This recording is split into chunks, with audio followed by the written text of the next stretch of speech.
or excuse me, it is not by Christopher Wren. Jeez, oh man.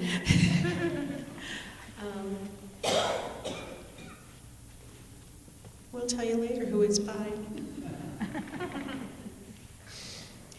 However, I am going to reference Christopher Wren. Christopher Wren was an English scientist and mathematician. He was also a distinguished architect. He's best known for designing 51 churches. That includes rebuilding St. Paul's Cathedral after the Great Fire of 1661 leveled London. There is a story about Wren that came from the rebuilding of St. Paul's. The story has been passed along as a parable, which has taken various forms and which you may have heard before. One morning, walking to work, Wren saw some scaffolding and stopped to ask 3 individuals what they were doing. Wren asked the first worker, "What are you doing?" The worker replied, "I'm laying bricks." He asked the second one, "What are you doing?" and got a different answer. The worker responded, "I'm putting up a wall." He asked the third worker, "What are you doing?" and got yet another answer. This worker said with a gleam in his eye, "I am building a cathedral to God." How would you answer if asked, "What are you doing?" What are you doing as a member or friend of this church? What are you doing in terms of creating a home life and in your work life? Are you laying bricks, putting up walls, or building cathedrals?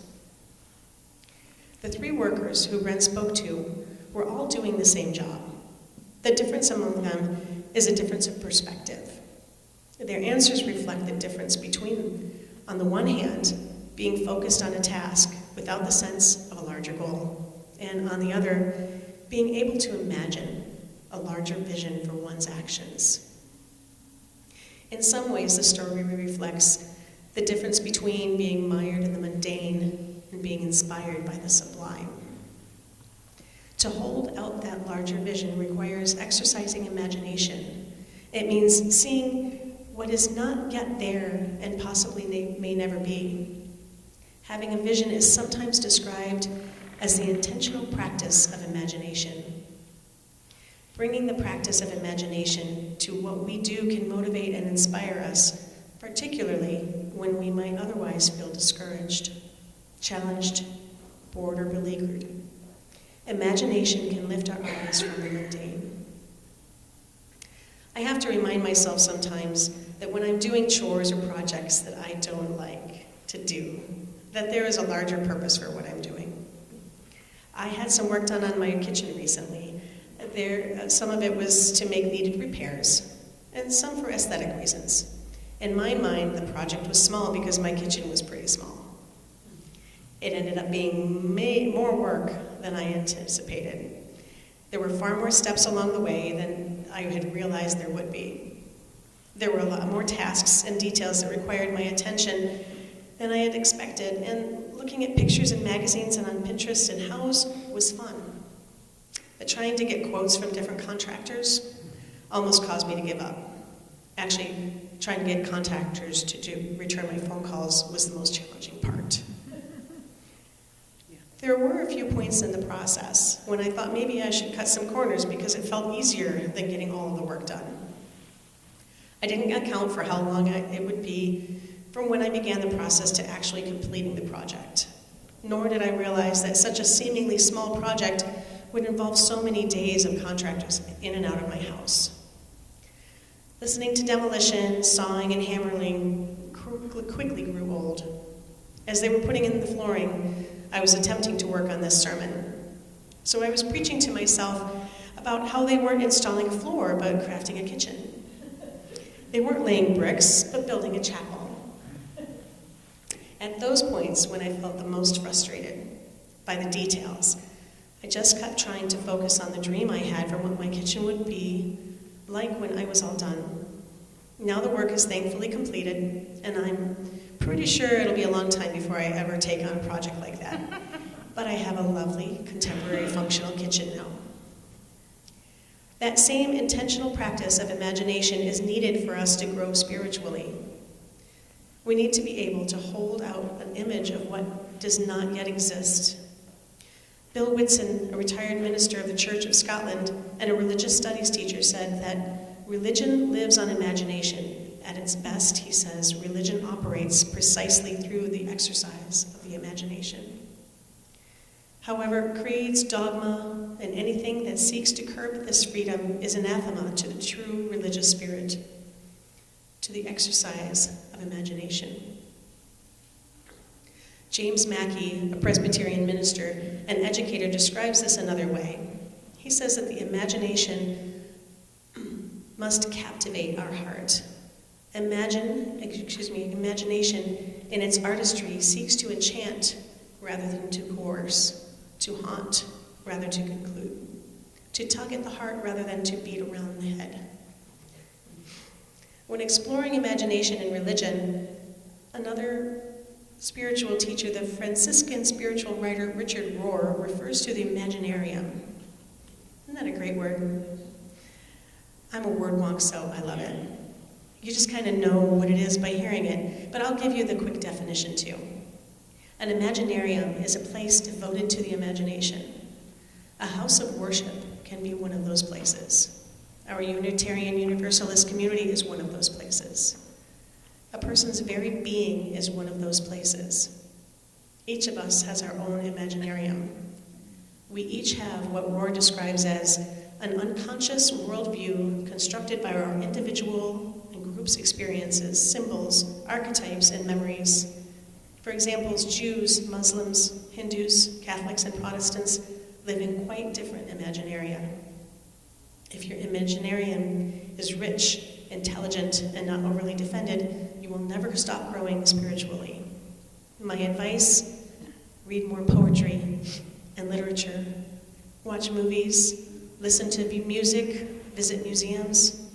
The artist is a prophet, someone who helps us be self-critical and creative so we don't stay stuck in the status quo.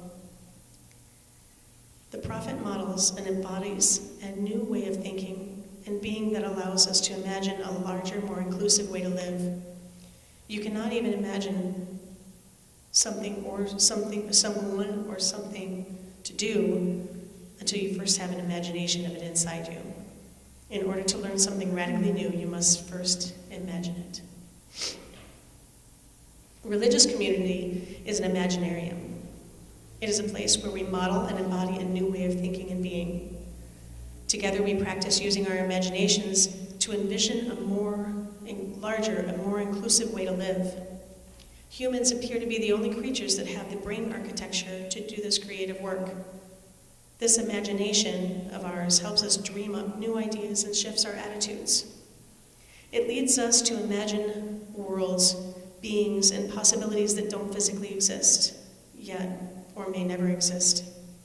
It leads people to reflect on what happens after they die and to imagine various ideas of an afterlife. It leads to various understandings of the source of life as we imagine how existence and we humans came to be and what meaning to ascribe to our living. One of these things imagination enables us to do is to aspire to idealized values. Values such as compassion, liberation, and empowerment that we associate with religion. Unitarian Universalism imagines a more inclusive, more just, and more interconnected way to live.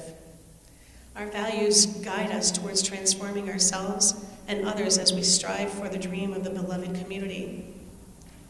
Describing what Unitarian Universalism is doing as building a cathedral is another way to say that we are in the business of building the beloved community that we dream of, and we are placing love at the center. There are a lot of details and tasks that are involved in building a more liberatory, more compassionate, more empowering way of life. Taking care of our physical spaces, our church buildings, literally our cathedrals, is one of them. It's a pretty huge undertaking.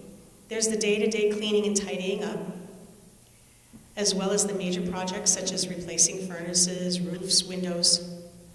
There are the ongoing upgrades and repairs due to normal wear and tear. Keeping the space beautiful and well-tended involves a lot of bricklaying. If asked, what are you doing? Those who devote themselves to this ministry might well answer that they are building a cathedral in which present and future people will be able to worship, learn, grow, and seek justice. They are tending to a physical space where people can hold fast to their dreams. Taking care of technological needs involves some critical tasks, such as setting up mics, doing sound checks, and staffing the soundboard during worship programs. Those are tasks, the tasks of bricklaying part, if you will, but those who volunteer for this ministry have a larger vision for this work. When asked, what are you doing, they might well answer that they are ensuring a consistently high-quality experience for everyone. An inclusive experience matters to them. Taking care of each other by honoring times of struggle and blessings requires a similar vision. Sending cards, making visits, making phone calls, and checking in with people at church is an expressive of authentic care. Those involved in this ministry know that their care lifts people's spirits and deepens their sense of connection to their religious community. If asked, what are you doing? They might well answer, we are holding a visions of love and wholeness, letting people know they matter and are not alone. What we do, what each of us who are part of the religious community does, from making coffee, to teaching children and youth, to ushering and greeting, to leading study groups, to singing in the choir, to outreach in the community, all of these things are in service of a larger vision of love. May we exercise our imaginations. May we let our imaginations captivate our hearts. May it be so. Amen, and blessed be.